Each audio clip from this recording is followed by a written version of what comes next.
958 गं गामि सोजाबाय आरो बेजों लोगोसे 160 गामि जों सेकेन्ड फेजआव होदोंमोन बे ओंखाराखै।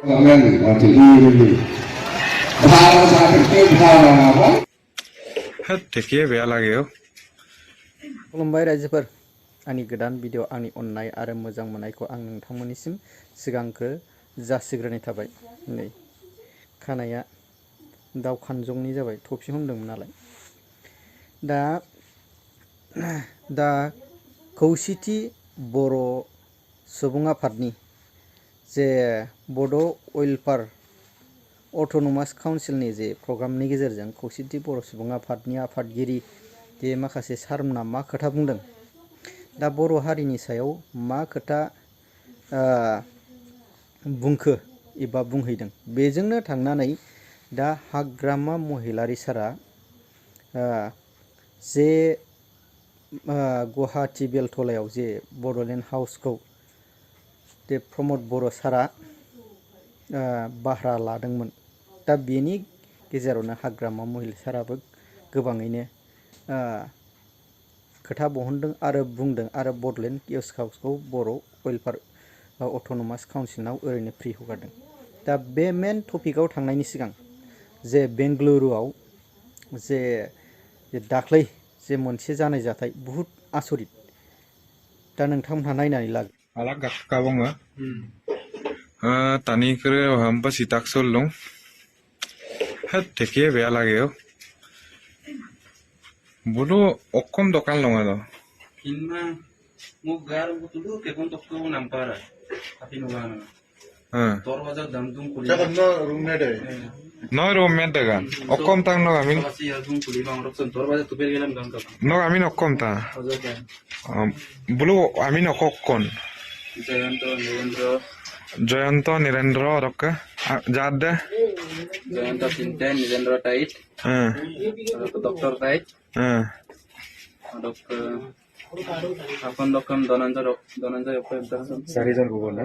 Detail person gua bola lo ada. Bulu koko dolo lokka. Aku Almore, Lakhimpur Almore. Kono olo amin okkan. Jayanto Sinten. Olokka. Nirendra Tait. Baki Narendra Tait boko dolo lokka. Borkamu okolokon borkamu ka. kamu namuni. Namuni itu Indonesia Kinma. Namuni na. Non dolo ngai. Dulu muka anak itu. Majalia nai. Magari na Lakhimpur. देखिए बैन लगी से आपको तानिए सी actually Coca Cola company ला नागरे मिदा का नहीं बुलो लोंगा तो नॉक किनपा नो तो रूम में कम तो अंत तो अन Tapi no mana dogela detik bansuta. ओ पापी नाम दुकान जोंनो फोरमायदों। बेनिखायनो गासैबो जितु हाबाफारि बादियै गासैबो रायजो राजाफोरखौ जोङो लैहोर लैहोर फैनानै बे जोंनि 12थि बोसोरारि जथुम्मानि जितु मानगोनां हाग्रामा महिलारि सार फैगोन बे मेलाव गासैखौबो रायजो राजाफोरखौ बेयाव बाहागो लाफैनो थाखाय जों खौसेथि बर' सुबुं आफाद मिरु आफादनिफ्राय जों खावलायदों।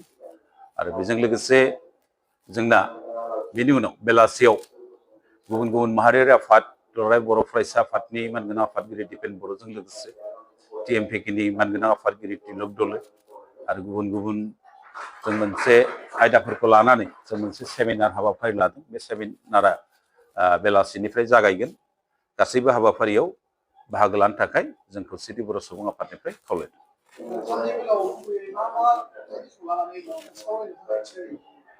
सान्दै मेलाव गुबैयै जिहेतु जों थामथि बर' गोजोन गोरोबथानि सागानगिरि आफाद हिसाबै थामथि बर' गोजोन गोरोबथानि जेसेबांनाखि दफाफोर दं बेफोरखौ जाफुंनायनि सायाव बबे जाफुंखो, बबे आद्रा थालांखो, बिनि सायाव जोंना सरसा जागोन।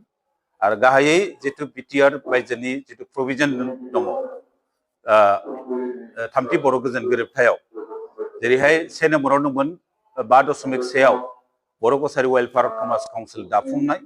बे दाफुंनाय बेलायाव गोथौयै बेयाव सावरायनाय जागोन। आरो जिहेतु गिबि खेबाव 958 गं गामि सोजाबाय आरो बेजों लोगोसे 160 गामि जों सेकेन्ड फेजआव होदोंमोन, बे ओंखाराखै।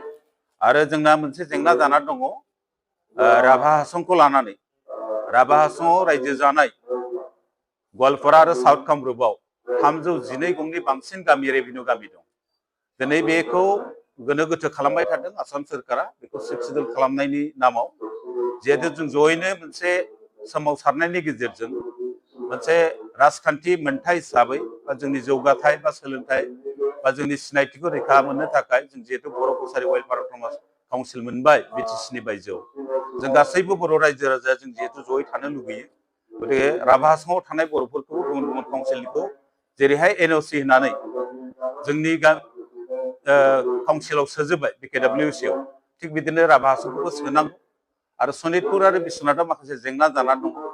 सनितपुर बिश्वनाथ जिल्लानि गोबां बर' गामिफ्रा हाबबाय आरो गोबां गामि हाबनो दंबावो आरो हाबथावथारि जेब्ला गामिफोर दं बेखौ थाबैनो बर' कसारि वेलफेयार काउन्सिलाव सोसननायनि मोनसे सरसा जागोन आरो बेखौ आबुङै दाफुंजोबनानै बिनि बियाब दानाय आरो बेखौ बिसायख'थि खुंनायनि थाखाय बे दाबिफ्रा जोंनि थान्दै मेलाव जायगा मोनगोन सावरायनायाव। आरो बेजों लोगोसे 5.2 दफानि जिथु मोनसे दफा दङ बेयाव दंमोन भारत सरकार, आसाम सरकार आरो बिटिसि आरो बर' कसारि वेलफेयार काउन्सिल जयेन्टलि बेयाव माखासे जौगाथायनि खामानि मावनांगौ बर' ओनसोलफ्राव, बेनि सरसाया जागोन।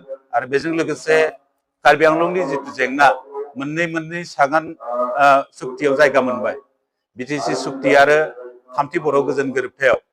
दा कार्बि आंलं आरो डिमा हासाव रायजो जानाय बर'फोरनि हाजोआरि ट्राइबेल जिथु मर्यादा मोननांगौ बे दिनैसिम मोनाखै, बेनि सायाव डेलिगेटआव सावरायनाय जागोन। आरो बेजों लोगोसे 6.3 सोलोंथाइ आयदायाव बे जायगा मोनगोन, जिहेतु बिटिसिआव गासैबो फरायसालिफोरखौ लानांगौ बे दफा मथे। आरो बिटिसिनि बायजोआव थानाय जेसेबांनाखि बर' मिडियामनि फरायसालिफोर दङ बेखौ बिसेस रेहाय होनानै स्पेसियेल कनसिडारेसन खालामनाबो सोरखारिकरन खालामनांगौ, नाथाय दिनैसिम जाफुङाखै बियो, बिनि सायाव सरसा जागोन। आरो बेजों लोगोसे कलेजफोराव थोजासे फोरोंगिरि बर' बिफाननि फोरोंगिरि थिसननायनि सायाव सरसा जागोन डेलिगेटआव। आरो बेजों लोगोसे जिहेतु बिटिसिनि बायजोनि जिथु ट्राइबेल बेल एन्ड ब्लक दङ, बे बेल ब्लकनि बायजोआव थानाय जेसेबांनाखि ट्राइबेल गामिफोर दङ बेफोरखौ मोनसे आयेन बानायनानै बे ट्राइबेल गामिफोरनि हा हुखौ रैखाथि होनायनि जिथु आयेन मोनसे बानायनो गोनांमोन 7.1 मथे, दिनै बेखौ बानायाखै। बेखौ बानायनायनि सायाव मा जाहोनाव थाबथाना दङ बेफोरनि सायाव जों सरसा खालामनानै बेखौ थाबैनो मावफुंनायनि थाखाय दिनैनि जिथु डेलिगेट्स बेयाव मोनसे माखासे बर' कसारि वेलफेयार काउन्सिलनि ओरैनो होबाय जोङो बारा जाग्रा नङा। बर'आ बेखौनो खेबसेनो होबाय थायो, भारासो जागासिनो दं बिसिनिफ्राय। मा भारा जानांगौ, ओरैनो होनांगौ, नों बेखौ खालामनाय आङो माथो ओरैनो भारा जागोन, भारा माबा भारा जानो जाखो ओरैनो हगारना होनांगौ। ओंखायनो जों मैया रायज्लायबाय बे गुवाहाटि बेलतला सार्भेनि बे न'खौ जोङो बर' कसारि वेलफेयार काउन्सिलाव जागोन ओरैनो हगारखाबाय, मा फैसा नांगौ।